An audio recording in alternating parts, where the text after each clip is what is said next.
ওই লোকটাকে প্রতি মুহূর্তে। আমি তোমাকে কোনো কষ্ট দিতে চাই না, বিশ্বাস করো।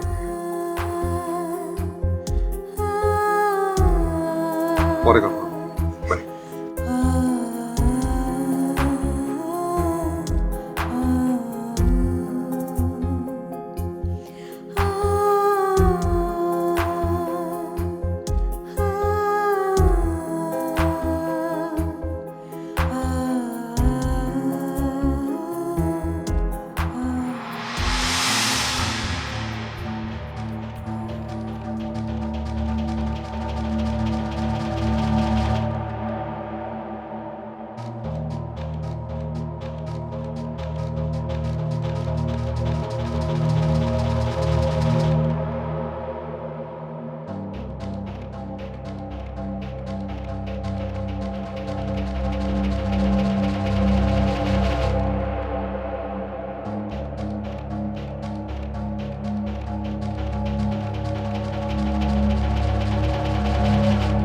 ভাবি, কি করছো? ক্যালেন্ডার দেখছি। তোমাদের বিয়ের শুভ দিনক্ষণ তারিখ এগুলো বের করতে হবে না? কিন্তু আগামী মাসের প্রথম শুক্রবার হচ্ছে 7 তারিখ,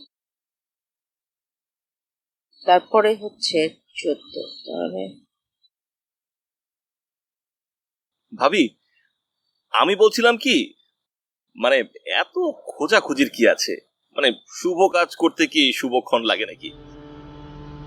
মানে আমাদের সুবিধা মতো একটা সময়তে বিয়েটা করে ফেললেই হয়।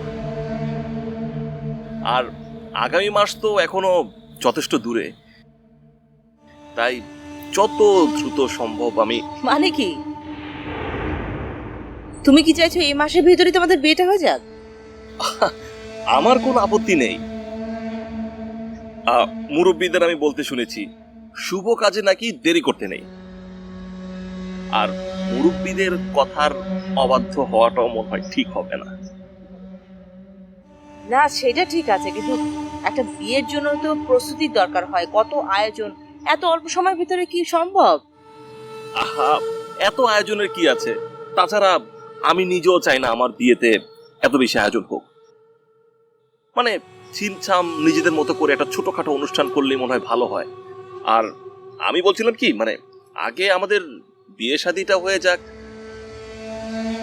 তারপরে আমাদের এই বাড়িতে একটা সন্তান আসুক, তারপরে না হয় অনুষ্ঠানের কথা ভাবা যাবে।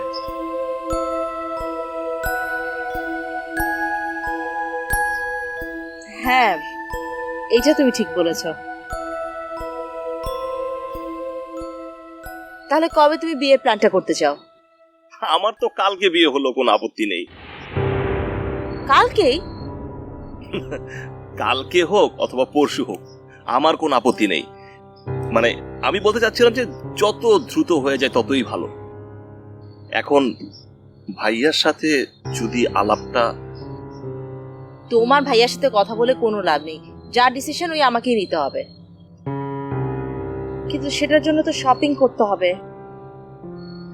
একটা কাজ করি, আজকেই তাহলে শপিংটা করে ফেলি, কি বলো? আমি আর কি বলবো ভাবি, তোমার ইচ্ছা আমার কাছে আদেশ।